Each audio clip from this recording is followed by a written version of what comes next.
No, seriously, this is take 2 again. God damn it. I'm tired of doing this 2 or 3 times a fucking day. All right, so Captain's League, good morning, good afternoon, good evening, and good night. This is week 4s. I don't know, my English is terrible. I'm tired. I've had my cup of coffee. Fuck you. Fuck you. No. Fuck you. No. Fuck you. Week 4, game 1, Jeff versus Mike.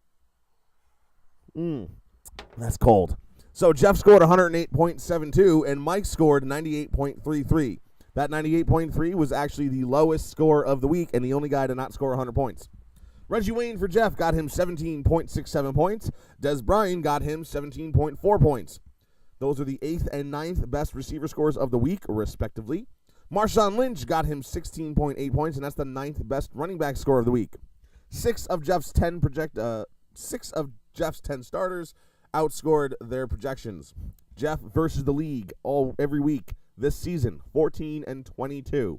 Not the worst. Ray Rice, 1.7 points. Why does Ray Rice only have 1.7 points? The Ravens running back coming back. He's going to start this week versus the Bills. Well, he wasn't really, he was hurt. He played hurt. He had 7 rushes. Plus, it's not to mention the Ravens basically deleted every rushing play from their playbook in the second half of that game. Pierre Thomas, the Saints' Pierre Thomas, 2.57 points for a starting running back. Really not that good, especially since Darren Sproles, who barely rushed the ball, scored a shit ton more. Dana, right? Yeah, high five, Dana. Give me a high five. Yeah, Dana. Okay, 6 of Mike's 10 starters underscored their projected points. Mike's record versus the league, Mike and Ralph, is 8-28. Worst in the league, guys. Worst in the league. Next matchup. Highest scoring matchup. We'll go from the lowest to the highest. Jay and Joe. Mr. Jay Lepore scored 156.98 points, and Joe scored 118.14. Joe would have beat about half the league this week, but he wouldn't have beaten Jay, and that's who he played, so Joe loses. 42% more than his projected score total, Jade has. Reggie Bush was a big part of that, not to mention. 27.17 points for Reggie Bush. That's the 3rd highest score of a running back this week, and the 8th highest score this season. Tony Gonzalez scored 26.93 points, 10th in the league this week. And now for tight ends, it was like 2nd for tight ends. Wes Welker, 10th in the league for wide receivers this week at 17.07 points. Drew Brees. Joe hates Drew Brees. 54.85 points. We will mention, though, that Jay's wide receivers, despite Wes Welker scoring 17 points, combined for 19 points. It's the worst output for wide receivers on Jay's team this year. Darrell Richardson, 2.13 points in his flex position on Thursday night for the Rams against the 49ers. Not smart. 27-9. That is Jay's record versus the league. The best record versus the league so far this year. Joe, 20.13. That was the score of Joe's running backs. Worst of the season for Joe. Ouch. Doug Martin, 5.57 points. You know how Doug Martin beat you last year, Joe? Well, he's beating you this year, and he's doing it every week. Bilal Powell, 9 points. That's a bright spot, right, Joe? Oh, but he was on your bench. Only 9 points. Still didn't beat his projected score. It was a tough matchup for Joseph Martinez. Joe's overall record versus the league, not the worst, but definitely not the best. Not even close to the best. 16-20. 4 games under 500 after a month of the season. Dana versus Jimmy. Come on, one more high five, Dana. 152.55 to 130.85. Dana wins. That's right, Dana wins. If I say it enough time, Dana, maybe you'll get some more wins. Antonio Gates had the 3rd best tight end score behind Jimmy Graham and Tony Gonzalez at 20.07. Matt Ryan, the 4th best score the week, 41.05. And Owen Daniels. Oh, you had Antonio Gates. What about Owen Daniels? Oh, you sat him. Great move to sit him because he only got 4.8 points for the Texans. Darren Sproles, however, in your flex position on Monday night, the 5th best scoring running back of the week at 25.4. Torrey Smith, the Ravens' Torrey Smith, the only guy on the Ravens who did anything on Sunday versus the Bills, showing that the Bills still have a weak secondary, but Joe Flacco is not the quarterback everybody thinks he is, but he loves to go to McDonald's. Torrey Smith, 22.07 points, the second best wide receiver of the week. Dana's record versus the league, 16-20, much like Joe Martinez, but Dana actually improved to that mark where Joe is falling to that mark. Jimmy, RG3, I know I have RG3 in like 2 of my other leagues, 18.35 points. Not good for a guy who was going against Oakland who should have scored a shit ton more points. Maybe it was the baseball field. Maybe it was the dirt. It kind of fucked him up. He ran from first to second, and he slid, and he's like, shit, I'm not playing baseball today. The law firm, Ben Jarvis, Green Ellis, 1.3 points. Oh, sorry, I'm just being the law firm who's throwing up all over the field and not scoring any fantasy points. The funny part is the law firm actually had more plays on the field than Giovanni Bernard. 5 of Jimmy's 10 starters underperformed, but Jimmy still holds the second best record versus the league at 24-12. Then we come to mine and Adam's matchup. Closest matchup of the week. Not only that, closest matchup of the year. 103.38 to 101.87. A margin of victory of 1.51.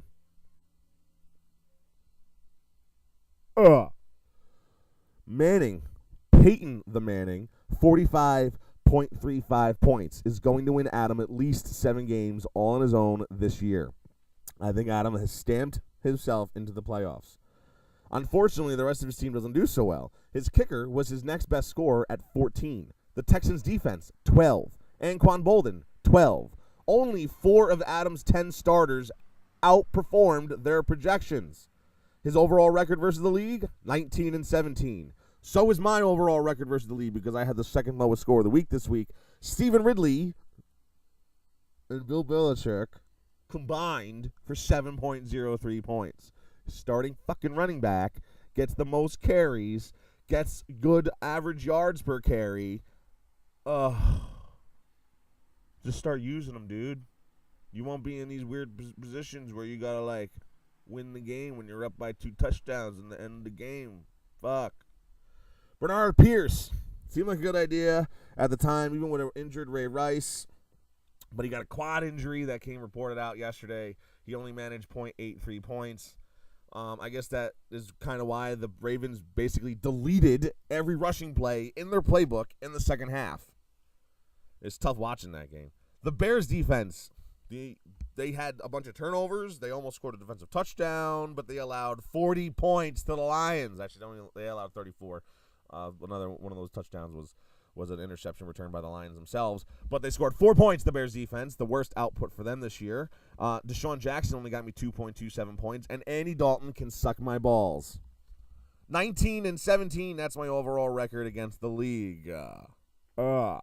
Ryan versus Bracco, that's your final matchup for Week 4. 129.48 to 112.27. Frank Gore, for Ryan, actually had his best week of the year this year. His 27.75 points was the second highest score of a running back this week and the 6th highest score of the season. Jay Cutler, without Aaron Rodgers, you're like, hey, Ryan, you don't have Aaron Rodgers. You're going to have a very tough week at quarterback because you have Jay Cutler, and he's playing the Lions, and he went for 29.75 points with, like, 4 turnovers, and he had -1 point after the first quarter. The 7th highest score of a player this week or something like that. I don't know. Le'Veon Bell got him 19.5 points. The first game he was able to use him, the 6th highest running back score of the week. I guess that London fog air was good for him. 6 of Ryan's 10 starters outperformed their projections, and that includes the Seattle defense, which got 19 points. 19-17 is the record Ryan shares with Adam and I against the league. Rod Streeter. I hate saying his name too, Bracco, just like you probably hate hearing it. 1.2 points in a game against the Redskins defense that is basically resembles Swiss cheese. And not like the Swiss cheese with like the tiny little holes in it. It's like the Swiss cheese with the big holes in it. You know, there's like 4 or 5 big holes, and those 4 or 5 big holes represent the Redskins corners and safeties. But Rod Streeter couldn't find the holes. 1.2 points. Matthew Stafford. Conversely, to Jay Cutler, who lost that game 40 to whatever.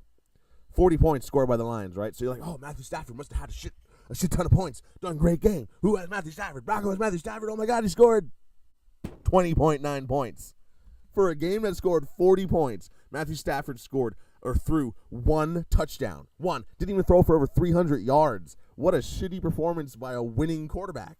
Fantasy-wise, anyway. Josh Gordon, 4.73 points. Brian Hoyer had a good game. Had a better game than Matthew Stafford, but Josh Gordon wasn't really a part of it. 6 of Broncos' 10 starters underperformed their matchups.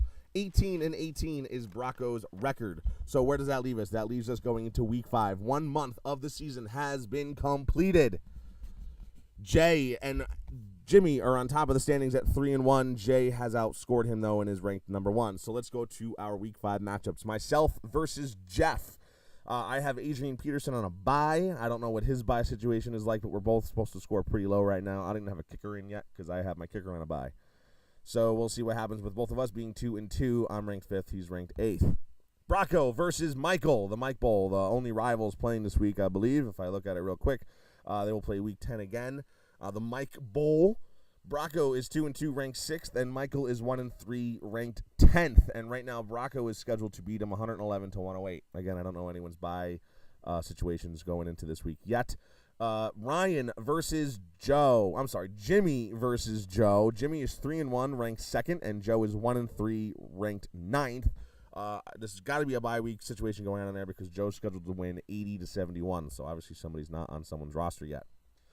Dana is facing off against Adam.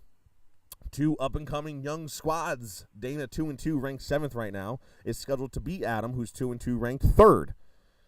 Jay will be facing off against Ryan. Jay is our right now leader of the league at 3-1.